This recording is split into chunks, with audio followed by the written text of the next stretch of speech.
So there is one very powerful trait that can make a man that likes you want you more. Not just a little bit, a lot more.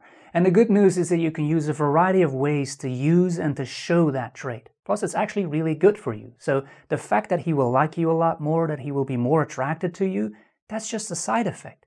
But it's not easy. Otherwise, everyone would be using it perpetually, and that's not the case. I'm an author. I write books about dating and relationships and other topics like handling difficult emotions. My real name is Geert, but I also use a pen name, Brian Knox, because that's a lot easier to pronounce. Now, what if there was a trait that would make him value you more and respect you and be afraid of losing you when you are in a relationship with him? What if there was a trait that would make him pursue you from the very beginning? A trait that would make him admire you, truly admire you. A trait that puts you in control in your love life. And by the way, it's a trait that is not just going to help you in your love life. It can help you everywhere, from your friendships to your career to even your finances. It can even deliver a ton of confidence that you may have never experienced before. And I know, I'm starting to sound like an infomercial here, but I am trying to sell you something.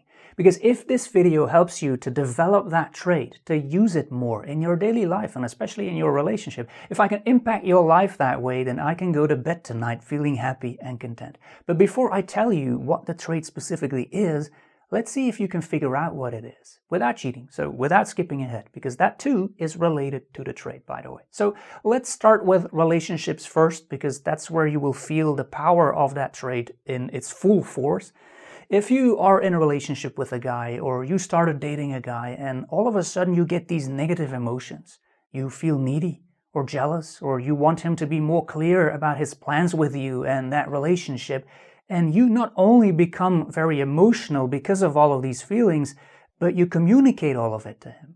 So in other words, you start to act on those emotions. If you do that, then he has the power. He has the power over the relationship, over where it goes, over you, and even your actions.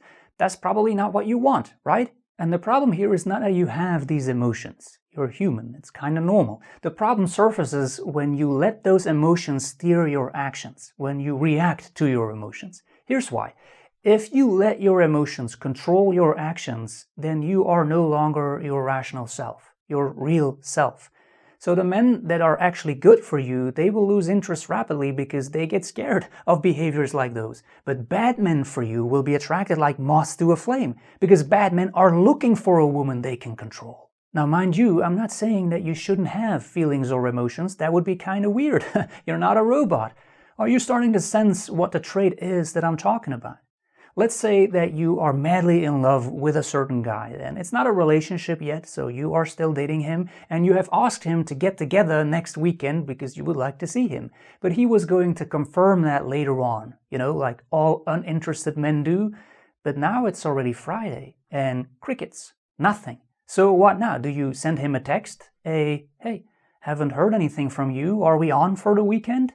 If you do that, then he has control, he has the power. Or should you send, hey, let's do something fun this weekend, but to your girlfriend instead because she actually deserves your time and your attention? Aha. So the trait I'm talking about, that magical trait that can improve your life in so many ways, is self-control. Feeling an emotion, but not acting on that emotion. Just feeling it, looking at it from a distance, and then rationally deciding what's best for you and what's best for your future. This is emotional intelligence, of course. And scientific studies like the marshmallow experiment have shown time and time again that people with a lot of emotional intelligence, people who develop their self-control muscles, they lead much better lives.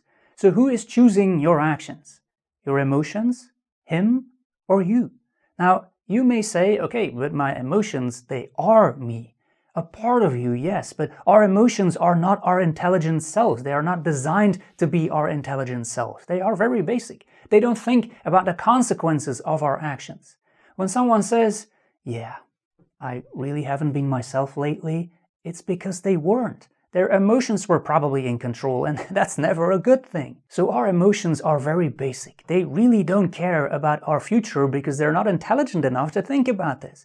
When a man makes you feel insecure about yourself or the relationship you have with him, then your emotions will want you to get reassurance, preferably from him, and if that's not possible, from a girlfriend.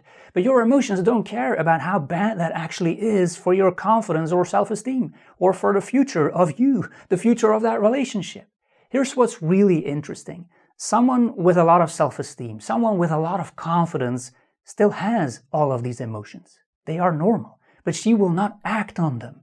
She may feel jealous, or the need to call him often, or maybe the need to keep seeing him even though she clearly knows that he isn't the right guy for her, but she doesn't do these things. She will overrule those emotions. So first of all, self-control, in case I haven't sold you yet, it's really good for us, as proven by science.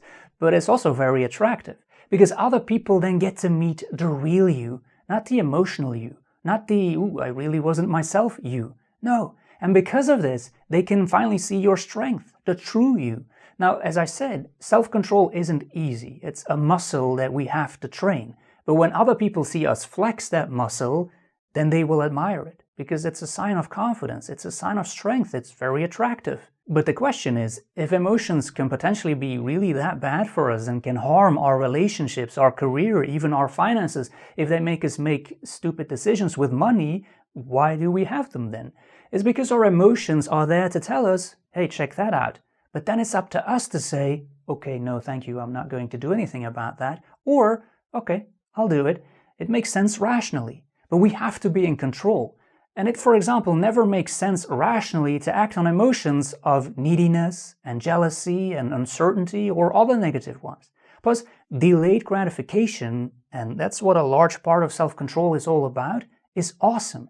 Because if you use it, you keep getting awesome results. Let's say that a woman feels needy, but she doesn't act on it. Or she dumps a guy she clearly has no future with, but still loves very much. She will finally feel so much better when that future is here and when she can reap the rewards of her self-control that she has used in the past. So this means that if you play this well, every single day of your life can be the future moment of a great decision you took in the past. The decision to not just act on your emotions that day and to use your self-control. And that's pretty deep, but I hope you can sense the power of this. How could you apply this in your romantic relationship or elsewhere today? What emotions are you currently dealing with that are not serving you, but that are controlling your actions? Try to keep training this muscle, because our self-control muscle, in my opinion, is one of the most rewarding muscles we have. And there you go. That's it for today. If you want more insights I'm not sharing over here, more podcasts and videos, you know where to find me. It's on brianknox.com. Make sure to sign up to my mailing list on that website, because that's totally free. My books, they can be found on Amazon by typing in my pen name, Brian Knox, in the search bar. And if you're not an Audible member yet and you want to listen to one of my books for free during a free 30-day Audible trial, then you can use my special affiliate link that I will put in the description of this video. So you will find all relevant links underneath the video in the description as well. I want to thank you for watching this video until the end. I know that this one was a little bit deeper than usual, but I hope you appreciated it, and I hope to see you in another video.